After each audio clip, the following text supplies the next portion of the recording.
Shalom, selamat hari Minggu, selamat memasuki Minggu Prapaskah 5 untuk kita semua.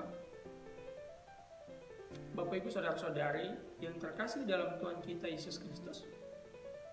Pada saat ini, tema kita adalah kasih Allah melampaui penghukuman. Sebelum jauh melangkah dalam perenungan firman Tuhan kita pada saat ini, saya akan memulai dengan beberapa pertanyaan reflektif yang dimana mungkin saja pernah dialami oleh kita sekalian yang berada di tempat ini. Terkait pernahkah Bapak Ibu Saudara-saudari yang terkasih memaafkan kesalahan orang lain yang telah melakukan kesalahan terhadap kita? Ketika kita memaafkan orang lain, perasaan seperti apa ya kita rasa ketika kita memaafkan orang lain? Lalu apa yang saudara dan Bapak Ibu rasakan ketika kita memaafkan orang tersebut, tetapi kesalahan yang disama, bahkan kesalahan-kesalahan baru dilakukan lagi oleh orang yang telah kita maafkan?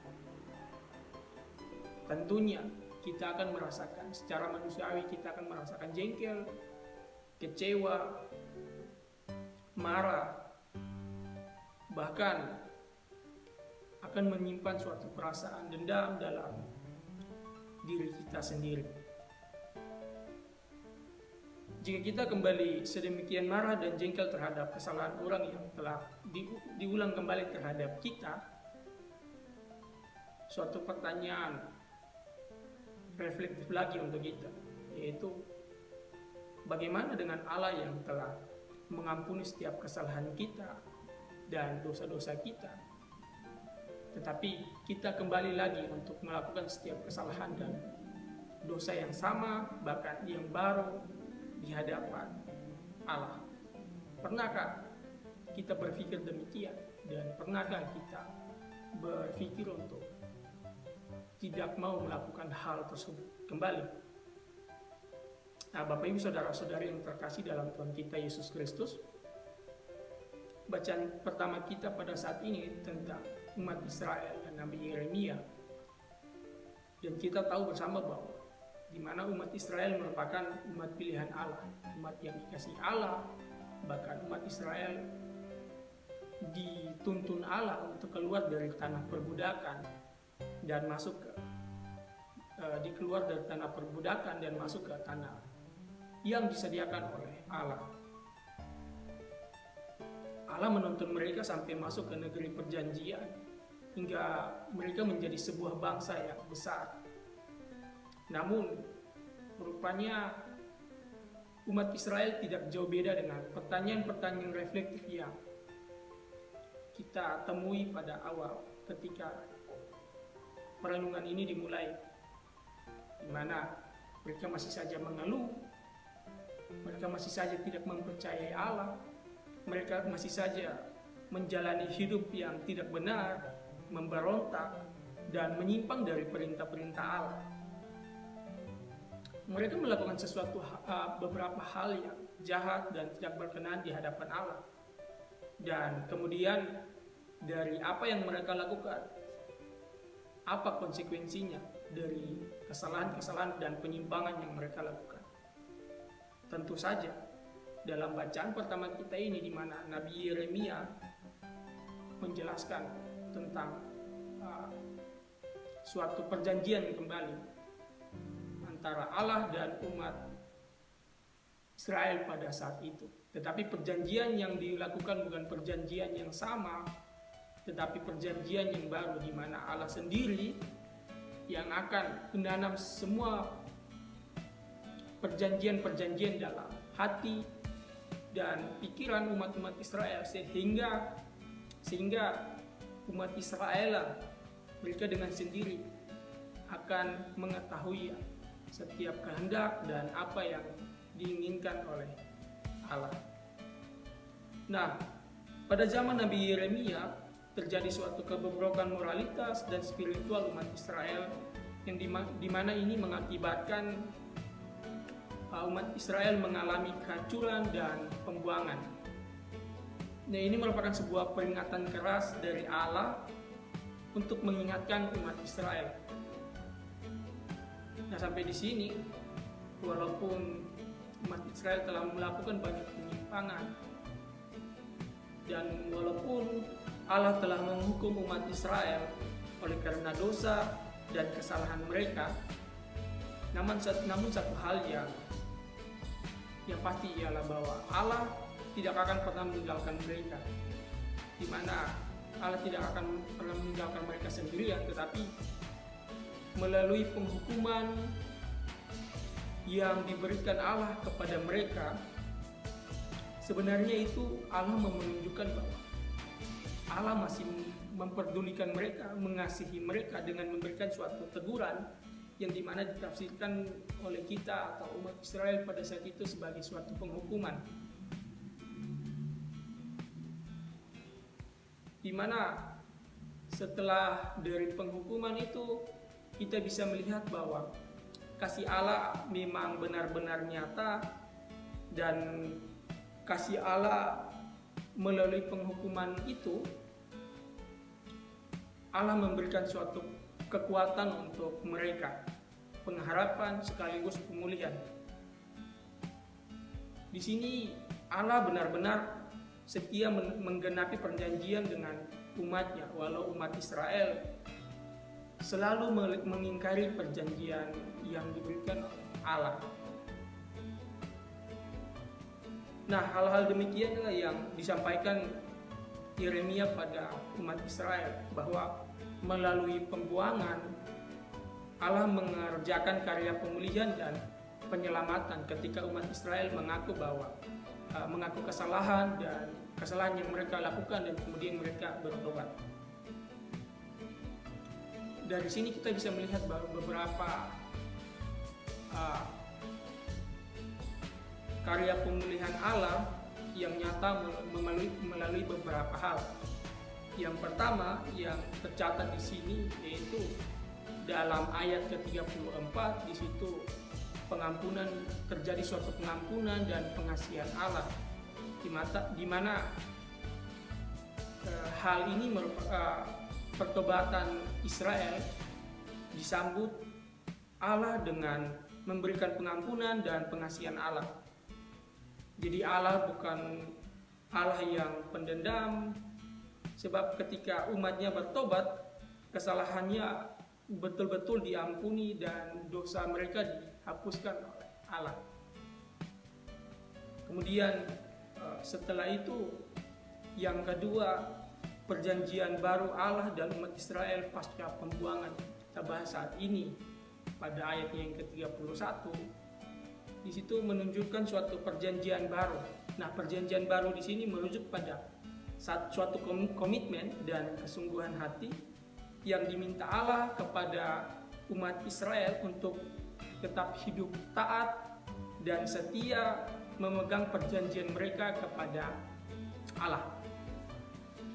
Kemudian yang ketiga, kita bisa melihat suatu pembaharuan yang dikerjakan oleh Tuhan dalam ayat ke-33, di mana Taurat Tuhan akan ditaruh dan dituliskan dalam batin umat Israel. Dan ini sebagai suatu penegasan bahwa pembaharuan yang dikerjakan ini adalah pekerjaan Allah yang benar-benar hidup di dalam kehidupan umat Israel. Jadi ketika Allah melakukan pembaharuan terhadap mereka, di situ terjadi suatu pembaharuan yang dimana agar umat Israel mereka bisa lebih mengenal Tuhan dan firman-Nya bisa hidup dalam kehidupan mereka hari lepas hari. Jadi sampai di sini kita bisa melihat inti dari semuanya itu kita bisa melihat bahwa di sini mau menegaskan bahwa Allah tidak pernah dapat digantikan oleh apapun juga. Walaupun Allah marah, Allah memberikan suatu penghukuman, dan Allah tidak pernah bertoleransi terhadap dosa manusia, tetapi kasih Allah ini sangat besar dan sangat nampak melalui cara Allah yang dalam membentuk, memulihkan, dan memperbaharui kehidupan manusia. Penghukuman yang diberikan Allah ini tidak menunjukkan bahwa kasih Allah itu berubah, tetapi melalui penghukuman yang diberikan Allah ini mau menyatakan kasih-Nya yang memanggil kembali umat-Nya untuk kembali taat dan percaya kepada Allah. Nah, dari pengalaman inilah ketidaktaatan, penyimpangan yang dilakukan oleh umat Israel ini merupakan suatu pengalaman yang dirasakan juga oleh Daud dalam Mazmur kita pada saat ini, di mana ketika Daud mengakui kesalahan yang dilakukan oleh dia sendiri, di mana dia telah merebut Bathsheba sebagai di mana hal ini merupakan hal yang sangat tidak berkenan dan dianggap jahat di mata Tuhan atau di hadapan Tuhan. Dan dalam penyesalan Daud, pengakuan kebersalahan Daud, di sini Daud berkata bahwa sesungguhnya dalam kesalahan aku diperanakan dan dalam dosa aku dikandung ibuku. Dan hal ini terlihat jelas dalam Mazmur pasal 51 ayat 7 yang diungkapkan oleh Daud tersebut. Dan ungkapan ini sangat mewakili penyesalan Daud, yang dimana itu penyesalan yang diberikan oleh Daud itu juga merupakan sekaligus suatu permohonan bahwa permohonan dan penyesalan bahwa apa yang dilakukan oleh Daud ini akan mengundang suatu kemurkaan dari Allah, hukuman dari Allah. Dan ini diperingatkan Nabi Nathan kepada Daud bahwa dosanya ini akan mengundang penghukuman atau kemurkaan dari Allah sendiri, sehingga Daud meyakini bahwa dia harus melakukan suatu penyesalan dan pengakuan dan pertobatan kepada Allah.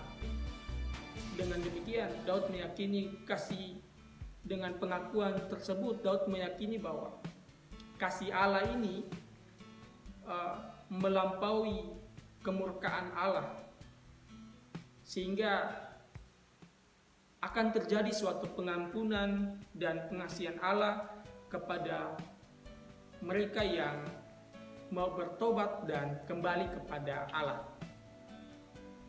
Nah, Bapak Ibu saudara-saudari yang terkasih dalam Tuhan kita Yesus Kristus, sampai di sini kita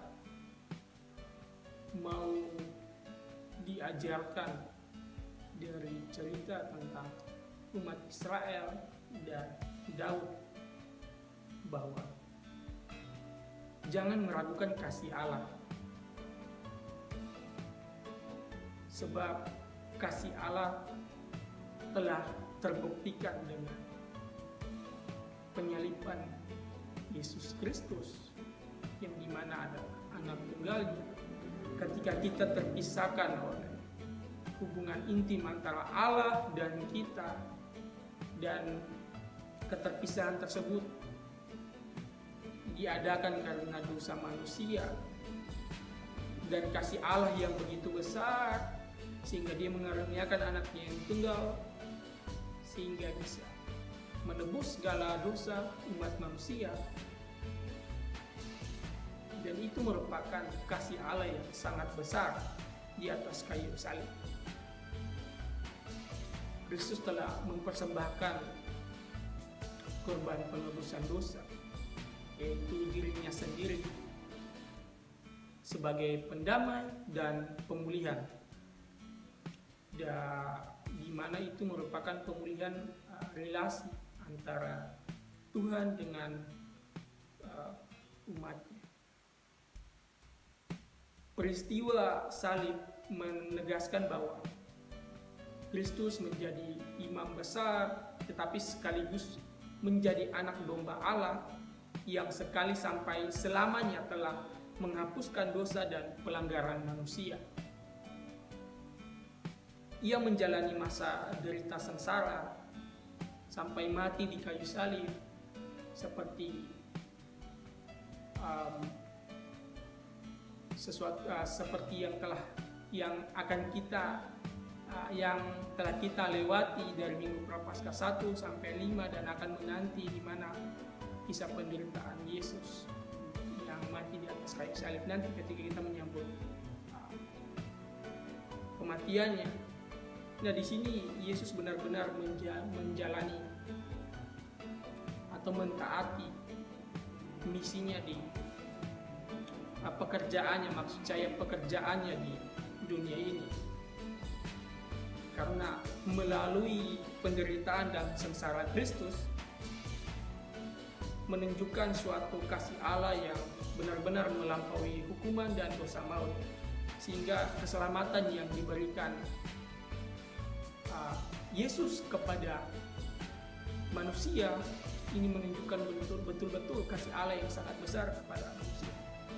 Itulah kesempurnaan karya Allah yang membawa setiap kita orang percaya bisa hidup dalam pengampunan dan pengasihan Allah, bukan dalam penghukuman dan penghakiman, karena Allah adalah kasih. Saudara-saudari yang dikasihi Tuhan kita Yesus Kristus,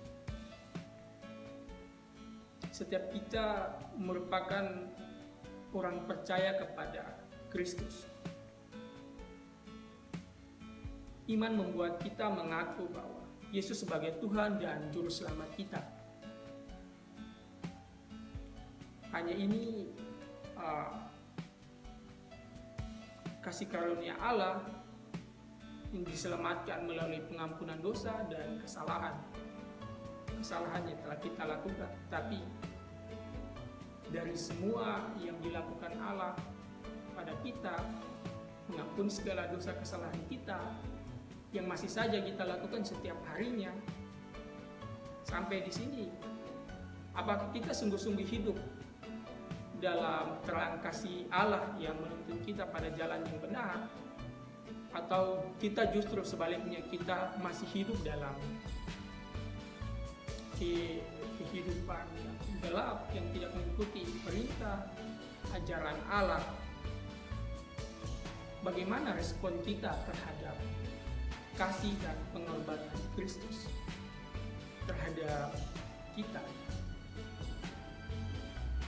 Nah, dalam pemberitaan Yesus tentang dirinya sebagai Mesias yang menderita, dalam bacaan Injil kita, Yesus menawarkan, tetapi sekaligus dia menentang para pendengarnya untuk mengambil keputusan untuk mengikuti Yesus dan hidup di dalam terang. Itu menjadi keputusan pribadi, apakah kita benar-benar mau mengikuti Yesus atau kita mau menolak untuk mengikuti Yesus dan hidup di dalam kegelapan. Nah, manusia memang pada hakikatnya memang adalah dosa. Tetapi Allah yang adalah kasih memanggil dan menyelamatkan manusia untuk hidup di dalam terangnya. Pengampunan dan pengasihan Allah membuat manusia hidup dalam karya penyelamatan Allah dan direspon dengan iman dan hidup dalam pertobatan. Daripada berbicara tentang dosa, hukuman dan penghakiman Allah, lebih baik dan daripada kita menakutkan diri dan menakutkan orang lain bahwa Allah akan menghakimi kita, akan